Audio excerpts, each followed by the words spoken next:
God, no. I'll figure that out. Yeah, I have my route. Okay, well. Oh, hello again. This is Texas Steampunk Connection, and we're here to try to talk steampunk. Basically, what do you do in a pandemic for steampunk? We might be able to give you some things to do or read. And once again, I am Flavio. I have Fax and Jack with me as always. I'm Jack. Say hello, guys. Hello, guys. We're all a little laggy today, it seems like. Oh. No worries. I had some stuff I had to wait for before I can get started. So we were all running behind schedule, but we weren't that far behind. Only 5 minutes or so. No big deal. Well, we haven't had any opportunity for people to jump on the stream, so we're still talking to ourselves. This is true. But you will see us. This is true. But this is also the being recorded for the. I'll let you do it. Each other. We're so professionals.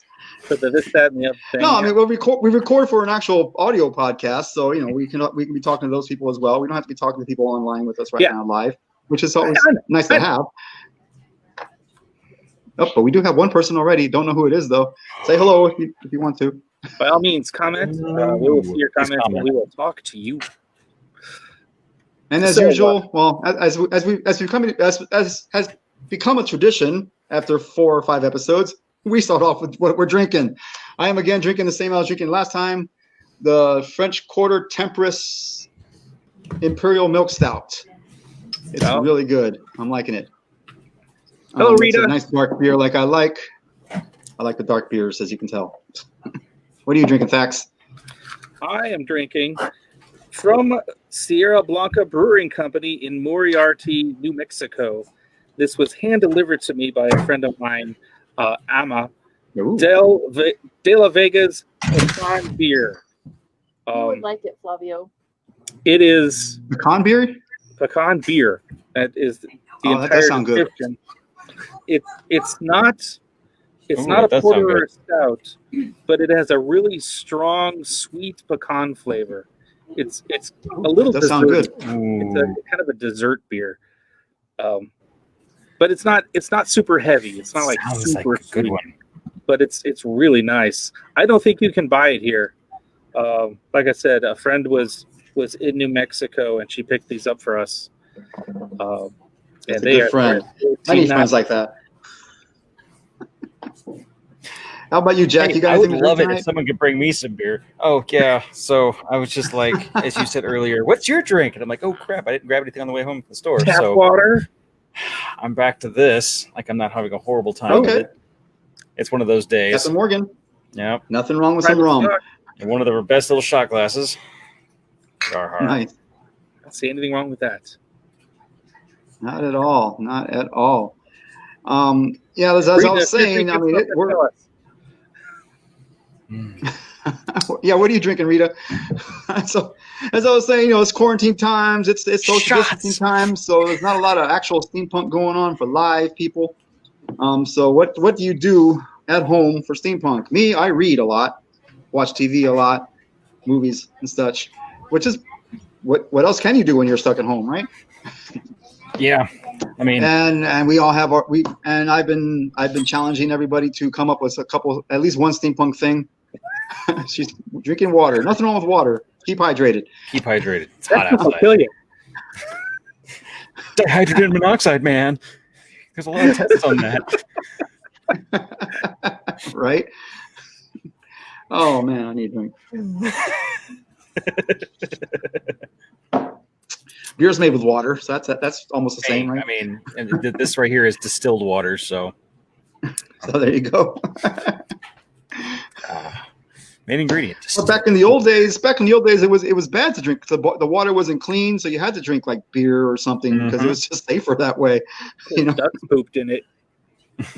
Exactly. Don't drink the water. Fish have sex in it.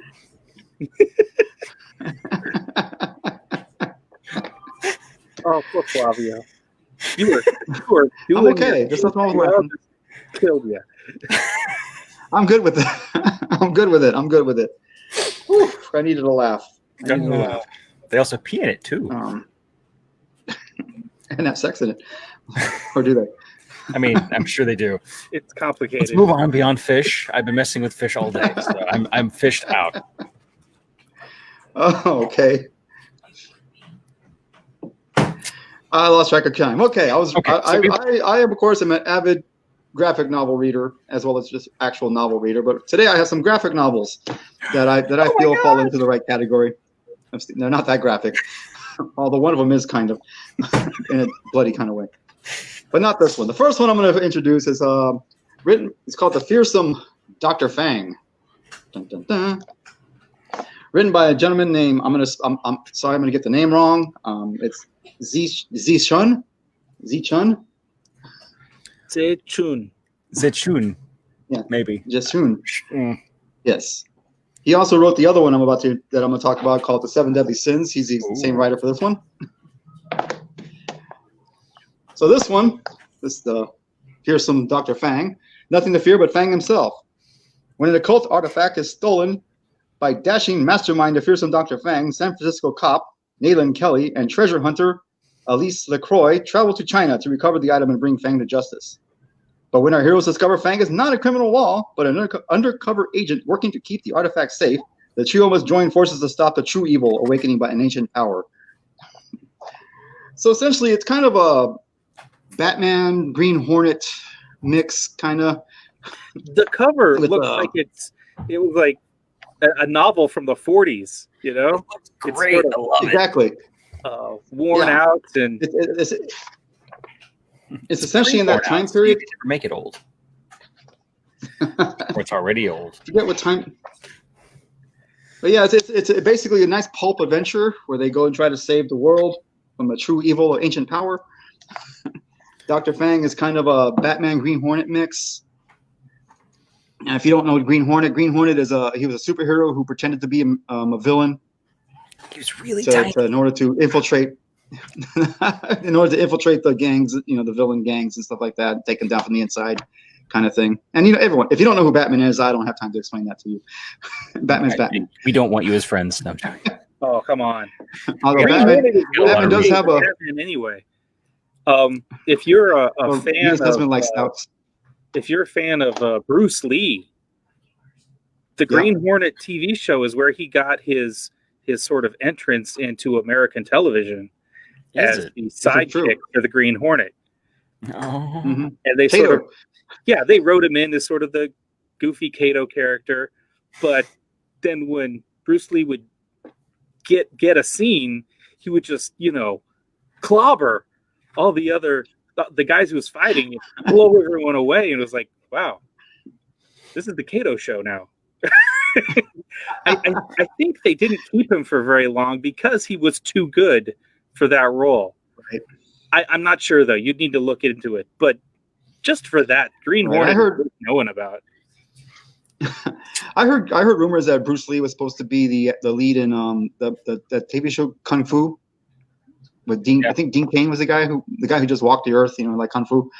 I think he was supposed to be the lead for that, but then he was that show. Hey, that guy's not Chinese. Yeah, exactly. Yeah. Bruce Lee was too Chinese for the movie or for the TV show because back then people were. Oh wait, people still are. But anyway, racist. But that's besides the point. It would have been a way cooler show if Bruce Lee. It would have been. He would have really kicked some ass. Yeah, that'd have been awesome. I mean, quite literally, just straight up. The world is lesser because this book. Yeah, this book is straight up adventure pulp.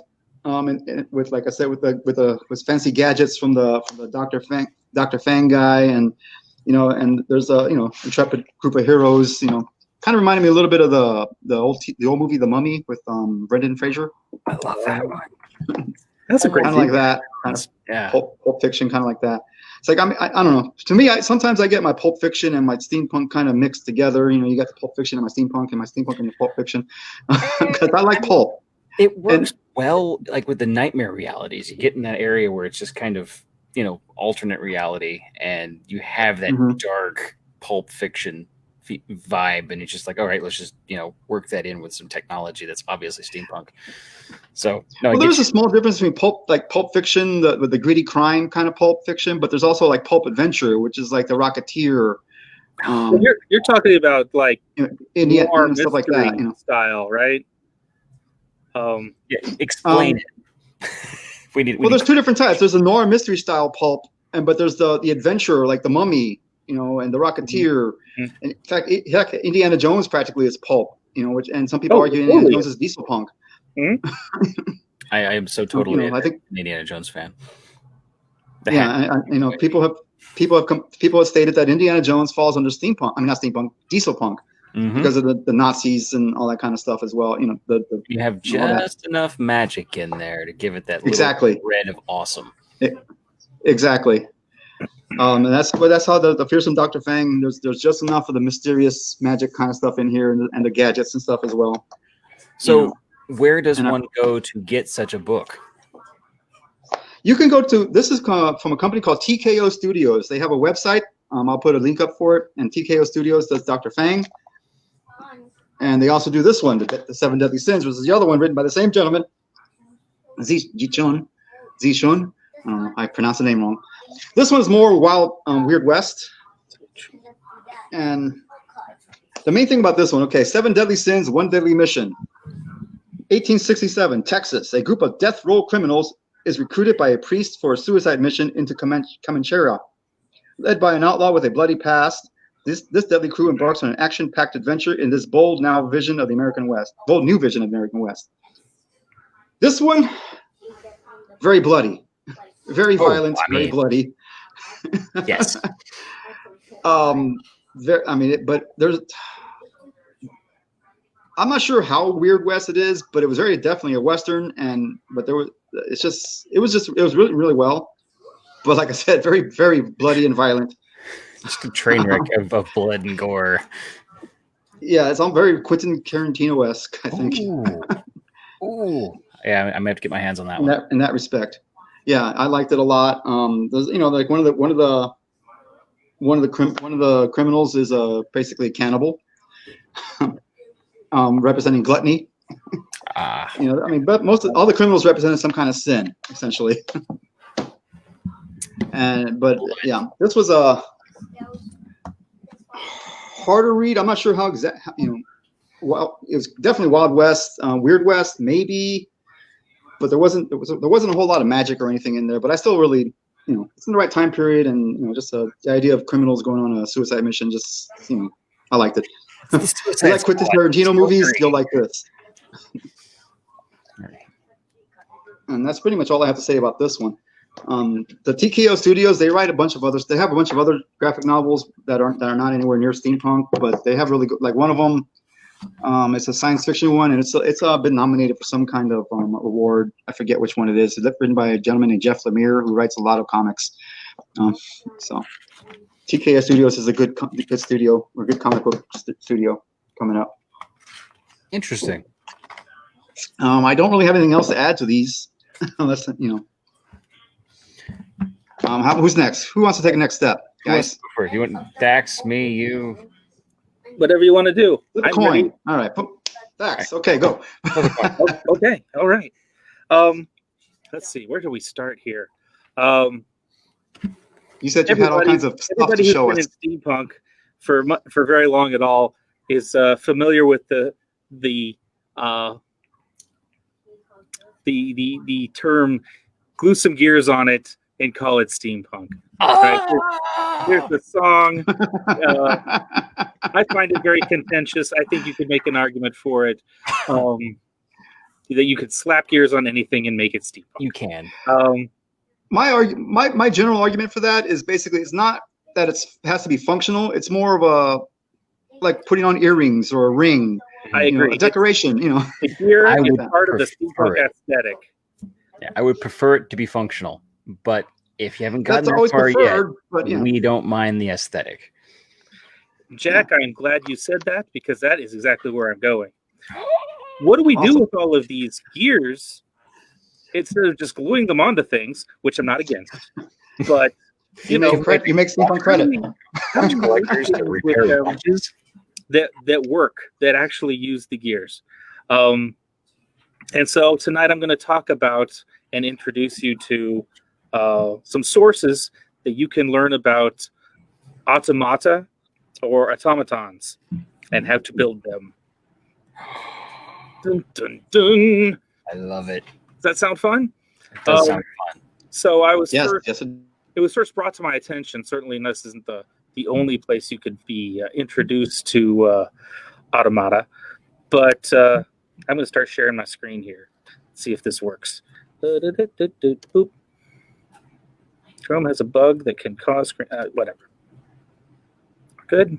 Stop reading your audio. Share. All the ads. Don't read the ads. You'll run into stuff that's problematic. Entire screen. Share. Okay, this isn't working for me. Share. Click. Oh, that's weird. It worked before. You shared your screen before. It's just a matter of what to. I see it. I see it on my end. Let me add to stream here.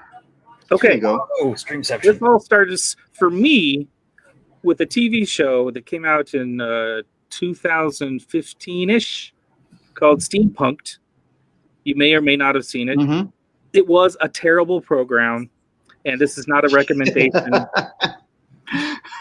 Hey, agreed. It was bad, but I really liked all the people they had on there. Agreed. The problem is, yes, they had amazing talent among the contestants you see here. Just amazing people terribly. Who know how to build amazing things individually or together, and they put them in this meat grinder of a program where they were expected to create these fantastic works. You had nothing in no time, and they were it was horrible.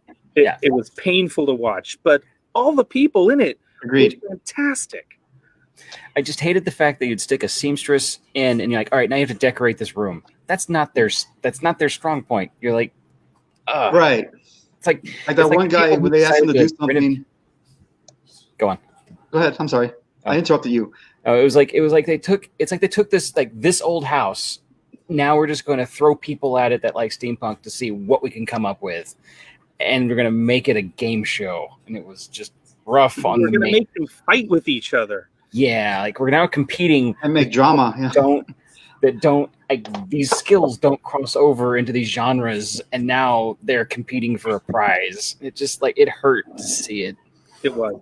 But what bugged me was that one guy. They asked him to do something, and he actually said, "Look, I don't know how to do this. This is not. I've never done this before. I do this. This is my skill over here." But they still made him do what they were telling him to do, and sure enough, he got eliminated that time because he didn't do a good job.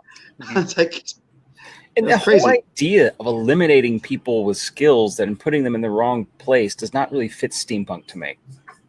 I agree. Right, I agree. But that's not what I want to talk about. I'm sorry. Yeah, it's okay. We're giving you background, but I want to concentrate on this girl right here, over in the corner. Okay. Her name is Avi Rose, and what got my attention the first few episodes as people are being introduced, one of her signature talents was to make automata, and they're on her own website where she has made. I'm not going to play the sound. I'm just going to, as you can see, she's turning a crank. Oh yeah. Okay. Mm-hmm. And these, and something is moving or is animated through gears and gigas underneath the table. And now for the future people listening to this and not watching, we will post a link to this. Oh yes, I'm going to give you links, but AviRoseArt.com is her website. You can see her stuff. She also does a lot of taxidermy, which is not my cup of tea, but if that's what you're into, you're not into the macabre.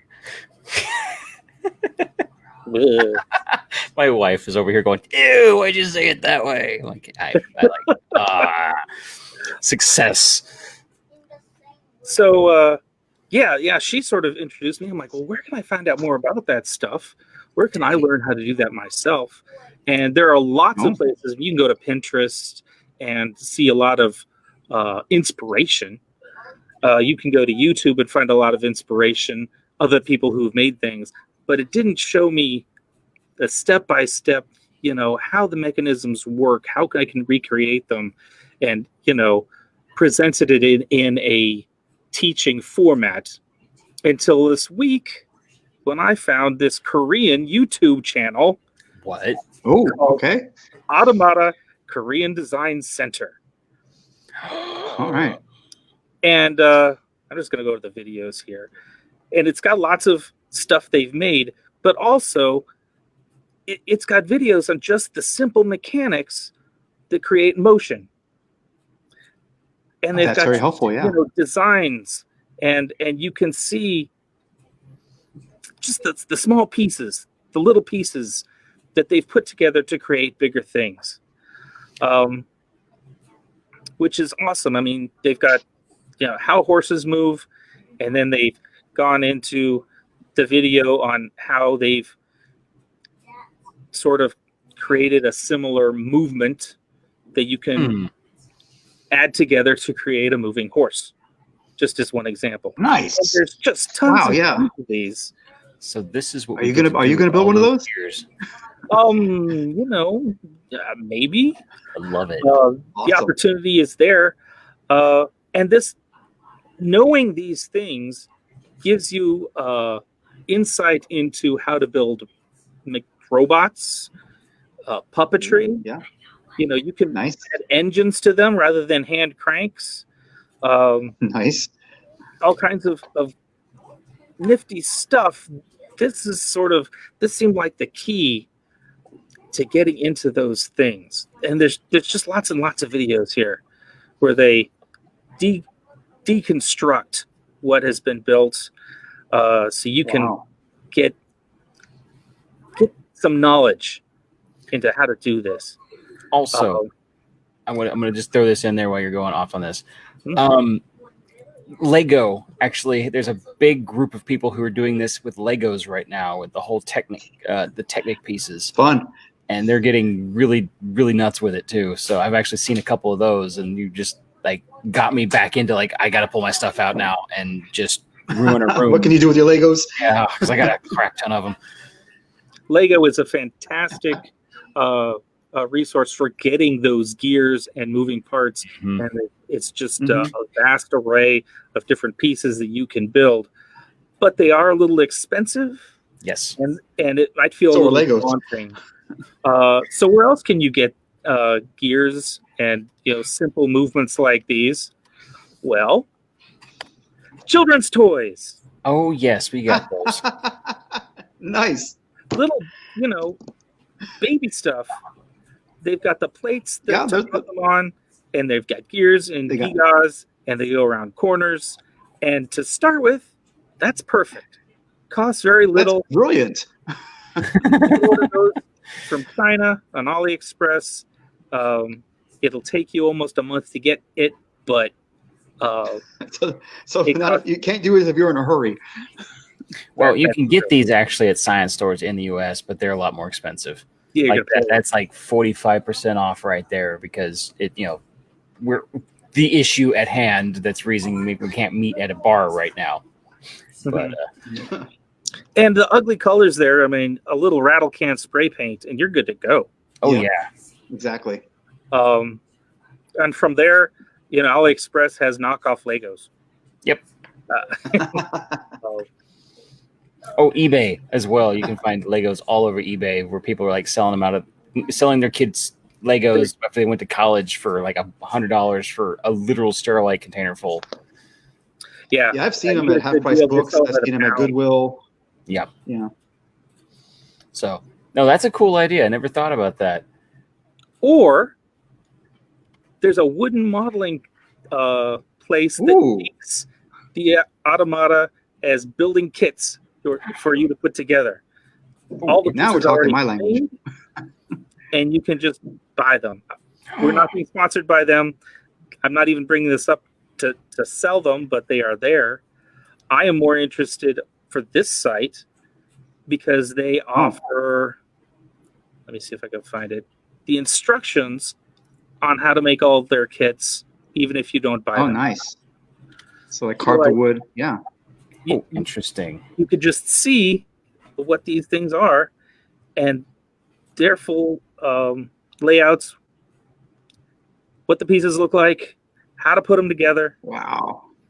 Now you would have to build these individual pieces yourself if you have a CNC machine or a friend who doesn't mind being bothered constantly by you. That's an option, I suppose. But that's cool. They're very transparent in that this is their stuff. This is how to put it together. Even if you didn't want to build this thing, you just wanted to sort of wrap your brain around what it's doing. That is certainly available. Now, that's really cool. Huh. That is impressive. And that's basically that's my report for the week. I wonder how much some of those cost. I'll have to look those up. Are we going to be shooting around the room again on the screen? Woo! There we go. I don't know. I'm just playing with it. Sorry about that, guys. I hit the wrong button. Wow. So I didn't even price these. Oh, you got something else to share? Oh, you're looking at $20 to $30. That is not bad at all. Not bad at all. For a kit? Yeah, that's pretty good. This is the intermediate ones I pulled up, but now I like remember when at the Las Vegas convention we went to, remember there was somebody who was selling like light switches that you can put over your light switches and it looked kind of like a big chink thing. Those are pretty cool. A friend like me in one of those, and it's like, it's a big gear set. Looks like something you'd throw to like electrocute, the exactly. Those are pretty fun. And it was 3D printed, but it looks like it's actually got a wood handle, and it looks like it's metal, and it just so yeah. You use that for your light switches. Those are pretty cool. They had a number. Okay, so in the. You're welcome, Rita. That's a nice Christmas shopping. Yeah, actually, thank you for the Christmas shopping idea.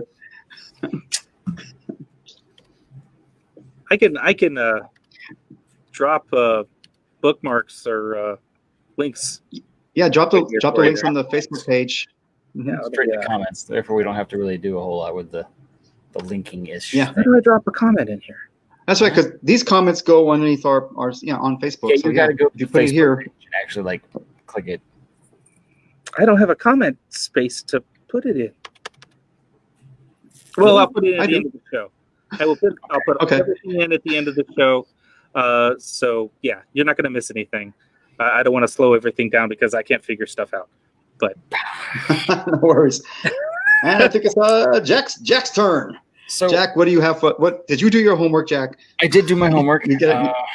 I was actually contacted a couple weeks ago by a company who was needing some help writing or making sure that their lore was steampunk for one of their games that they're currently working on. And so I am, but they for thanking me, they sent me their current game that they just released due to the fact that COVID's happening, everything like that. They made this very easy for parents, build your own board game adventure game edition. And basically what it is how to be a DM for your children. And it is literally step-by-step process by Endeavor apostrophe is the company's name. And so, I mean, it is literally step-by-step. And I wanted to at least go with the let's see here, the core system, kind of read over it a little bit. This is a diverse game development system designed for versatility and ease of use. This book will go with the core format for the Build Your Own Board Game Adventure Game Edition that is coming. Our edition is to provide a simple method to develop your own games with your family and friends to enjoy. At the same time, we built in flexibility, so when any game gets stale or overplayed, you just switch it up and build something new. And I've been reading it. It is really, they give an example. They actually have an example story you can follow so that you can go through it.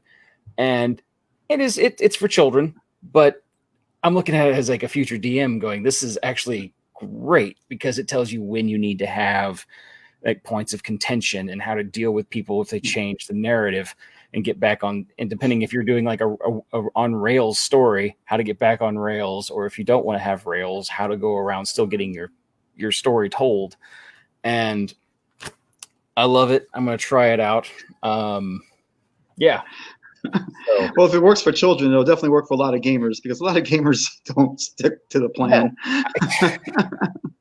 I've always found the idea of GMing so daunting because I don't feel like I have the tools that you were describing there. I have no idea how to manage players and lay out a story and have enough in my head to deal with when they go off on a tangent, because they always do. Yeah, stick to the story. Where are you going for the story? I mean, some people will say I make an excellent NPC, and I do, because my job is literally to antagonize the main characters. And I love that. That's so much fun. But to actually like go through with a story all the way to the end is something that every time I have someone who's willing to DM, I'm willing to sit there and do it. And my wife over here is smiling at me and sticking her tongue out at me, because we recently had to do that for a year and a half, and we get it. I get it completely. But I was very happy that they came out and started asking me questions, because it does sound like it is going to be a fantastic steampunk game, and they're going to keep me up with it in the future. So more on that as it comes. You're a consultant. I'm a consultant. Steampunk now. Awesome. That's something I can go on my resume. Are they making a steampunk RPG, or it's going to be a board game support tool? It's going to be a board game with its own universe. And so you'll be able to bring in, like, obviously I was explaining the whole multiverse idea of steampunk to them, and they're like, whoa, this is a lot more than we were expecting. Where did this all come from? And like, it's because you go to like a decade worth of conventions and you talk to, a couple thousand steampunks, and you get every unique story.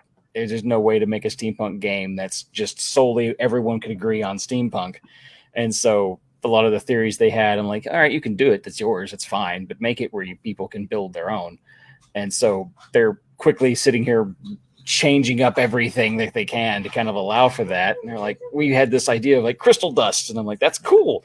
It could be considered ether. I'm like, wait, what? I thought ether was a gas. I'm like, not necessarily. It's whatever you need it to be. It's whatever you need it to be. Exactly. Thank God for the whatever device. But so like they're very fantastic to get this information, and I'm looking forward to this board game. It's going to be enough simple that it can be, how to explain it? It's simple for the people who want it to be simple, and it can be hardcore for the people who want it to be hardcore. And so makes sense. It seems like a very versatile system to bring in.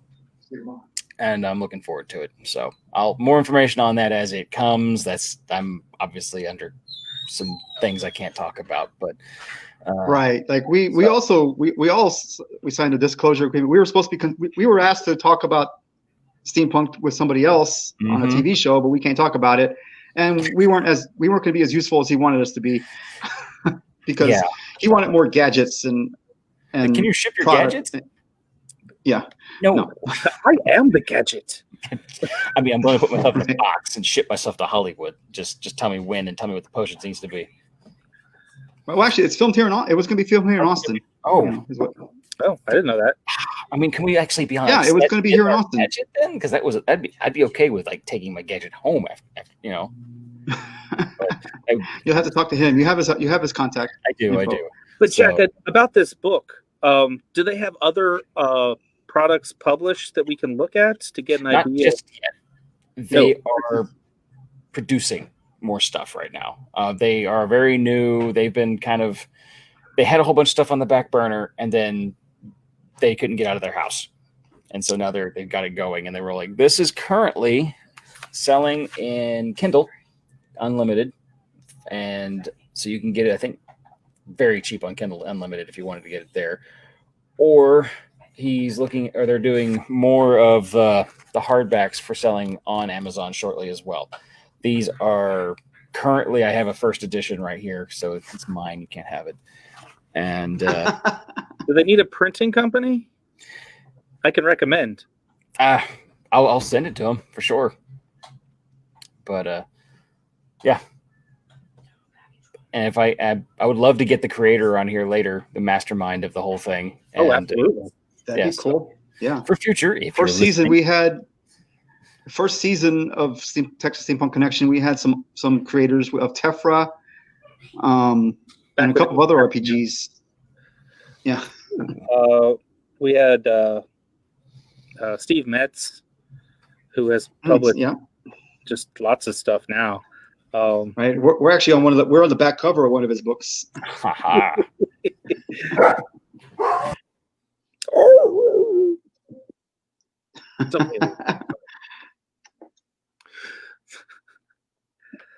All right. But yeah, that sounds really cool. So you are consulting on a steampunk game. That's awesome. That is pretty cool. How did they find you? Were they like close friends of yours already, or? I do know them. And they're like, "You're into this steampunk stuff, right?" Like, just a little bit, I think. Just only a month. It's only a monthly subscription service. That's all. I own my own business that runs in the steampunk world. I guess I say I know some stuff. Yeah. So. You should. I mean, that should make you our steampunk expert, or at least I'm on what is steampunk. On steampunk, or not paid. I haven't been paid. I mean, I've been given gifts for consulting, so I guess I'm paid. And well, since you ship something steampunk monthly, you'll know the music and other things. That way, yeah. So I do have a subscriptions chest that does bring out steampunk to people's homes. So, and it's what I consider steampunk. It's what Lex considers steampunk. And then I look through and see what other people think is cool, and I'll consider figuring to get it in the box. So, there's a lot of things that go into that too. Right.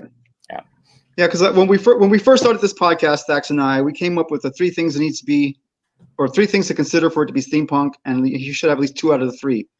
And I don't remember what they were. I think was a time period appropriate. It had to have a Victorian aesthetic. Had to sort of be Victorian.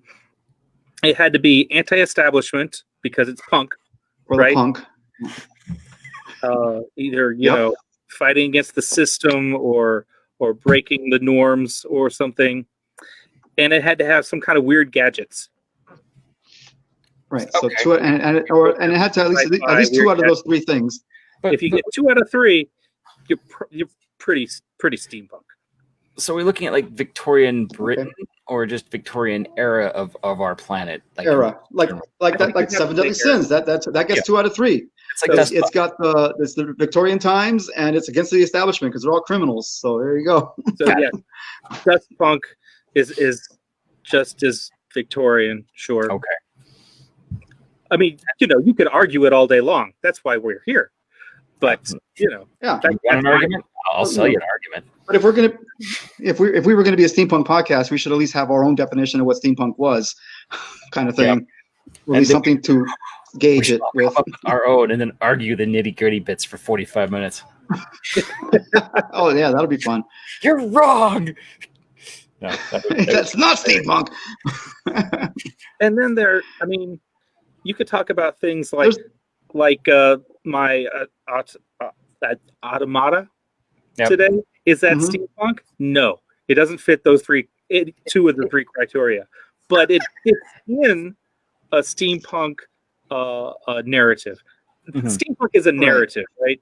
It has to have narrative to have 2 out of those 3 things. It's the quirky gadget, and I'm sure they were made in the 1800s. I'm sure. They were also made in the 1600s, but that's okay. Yeah, I mean they're simple automatons. Yeah, honestly, if you look at Steam Powered Giraffe, their whole shtick is they're literally those. They're automatons, a little more pizzazzed. So right, and they sing about steampunk themes, so they've got the narrative. But the robot is steampunk appropriate. It fits in that thing. And then there's steampunk adjacent. Like I really like swing music and electro swing. Yep. But those don't really, in my opinion, don't fit into a steampunk narrative. It's out of period. Yeah. But steampunks like it. Yeah. And so, that's one reason I'm like steampunk. I like new age music with steampunk lyrics. Works very well for me. For me, steampunk music is not. All right, I'm going to say this. I'm going to piss off a lot of people, but dun, dun, dun. The Cock is Dead to me. No, that's not quite what I meant to say. That's a bad sound. The Cock is Dead. It's okay. You can piss off another band. Zach's already pissed off one band. We don't talk about that. The Cock is Dead. Yes. Like at first, Cog is Dead did not fit to me as steampunk. I was listening to them going, what are they singing about this steampunk? Because none of their storylines were steampunk, and the music to me didn't feel steampunk. But the longer they've been around, the more I felt like they are in the culture. They've got it down. And so don't they dress the part? I forget. Do they dress the part, or is that there's another band that I keep getting mixed up with?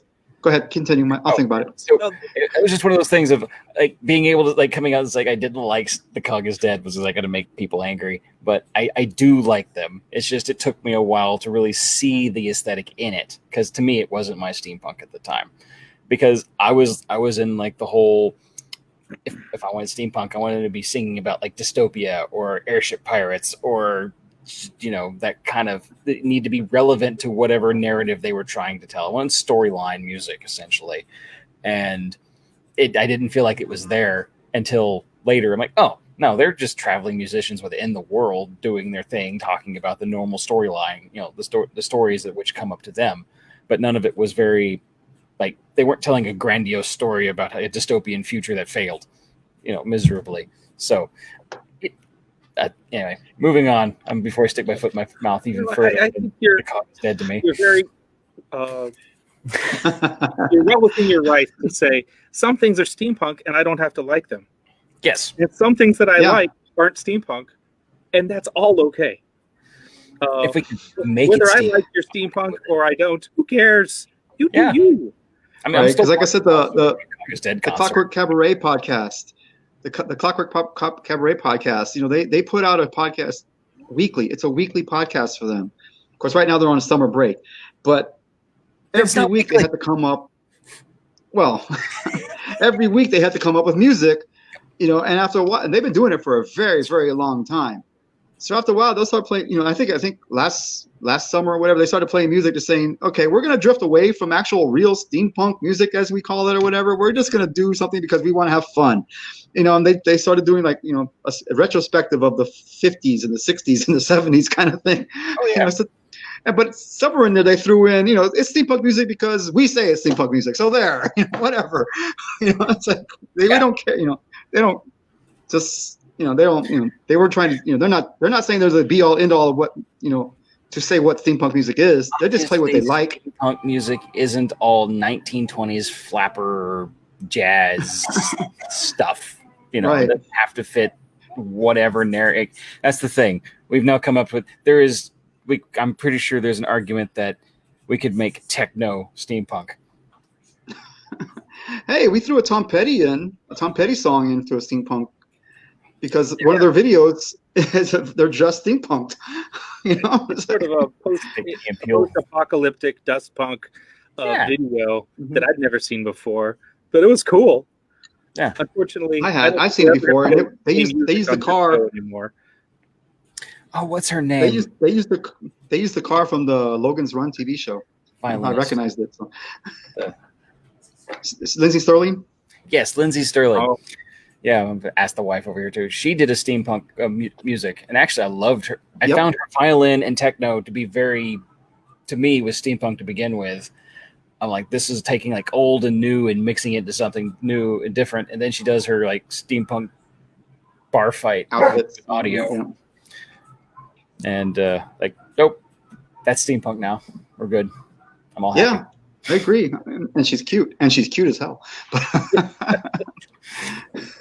It doesn't hurt any. But that's besides the point. Hey, I can say that now. I'm single, so ladies. I was dating steampunk. Is there a steampunk dating site? That was the question. Hit us up in the comments. I've never looked for that. There are geek dating sites, but anyway, besides the point. I'm drifting. Oh, so we've gone over our 3. We've done the drink thing. What else do we need to do? Do we have a plan? I think we might be able to call it early today if we want. Because we've been going over an hour the last few times, and we're at 45 minutes, or almost 45 minutes now. So if we cut it a little short, there's no crime in that. Any of our viewers, the Shadow Me video was awesome.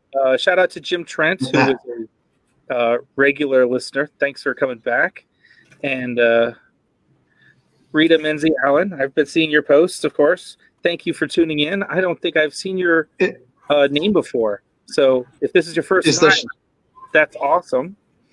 Anybody else who might be listening? She was here last time. She was? Thank you for coming back. Yeah, I think so. Hey, Rita, the Shatter Me video, was that a Lizzie Sterling? It was Lindsay Sterling and Hailstorm put together, I believe.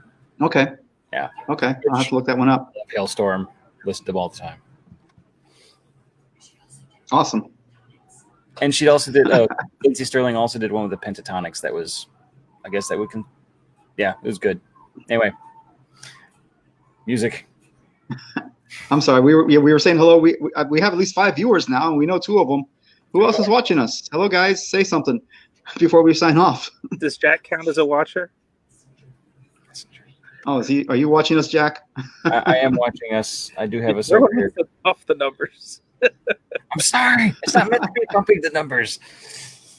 I needed to share it. And That's funny. The video, so I shared it. Mike Ryder. Hello, Mike. Or Mick Ryder. Hello. I know Mick Ryder. Hey, sir. Linevere. Hey. So you should be talking to that guy from about the TV show, right? Linevere? No, that's oh, sorry, my bad. Never mind. Other music before we get off. Sorry about that. Apparently, I'm being told that Days and Days folk punk band is good. Days and Days. Let me post a link here. It's DAYS and DAZE folk. I'll just link it in the comments there. So the wife's like, mention them. Oh, all right, we'll do it. Days and Days folk punk band. Okay. Oh, hey, Jack, thanks for listening, Jack. I see you're making comments. You're welcome. They look like they're out of New Orleans, sort of homeless street people. Well, I mean, that's most musicians. I'm sorry. I'm terrible. I thought that was just the drummers. Bass guitarists, man. That's where it's at. Oh, okay. I'm looking forward to listening to these guys. This sounds interesting. Yep. Let's see here. Cool. Yeah, so I guess we should probably be wrapping it up now. Okay. We'll be back in another 2 weeks. This is a bi-weekly. Is that bi-weekly? Yeah, bi-weekly. I tend to think of Shane Madden, Gavina, Shane Madden / Gavina. I don't know them. I'll look them up. I've heard of Govinda's. I've heard of that band, but there's just tons and tons of steampunk bands. You do Google search for bands, you'll get hundreds. Oh yeah. So, yeah, always worth taking a look and finding ones that you like. You may find ones that you don't like, but that's okay. Hey, Jack, you should probably, I don't know, maybe every so often bring up one of the ones that you've shipped out in your box, a band or so. That's actually a good idea. I do keep at least 1 or 3 with me at every time we order them. So I do have a collection that we could actually talk about next week. And, or like you said, do it one at a time. So. Sounds good to me. Newest steampunk music. I think I'm going to have another graphic novel next week, or not next, 2 weeks, next time. And it's actually an all ages one, and it was pretty good. So, I don't know. So yeah, guys, do your homework. We'll come up with some more steampunk stuff in 2 weeks for you guys, because, got it. How else do you do steampunk at home when you can't go anywhere? Where you got to read, watch TV, do projects, build stuff.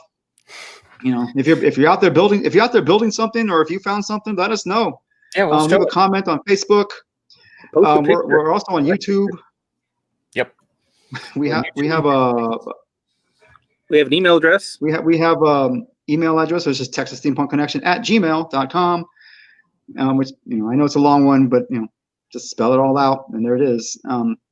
Yeah, and don't be afraid to talk to us during the week. Just if you want to say something to us, talk to us on Facebook. That's where you'll find me. That's where I find most of my messages.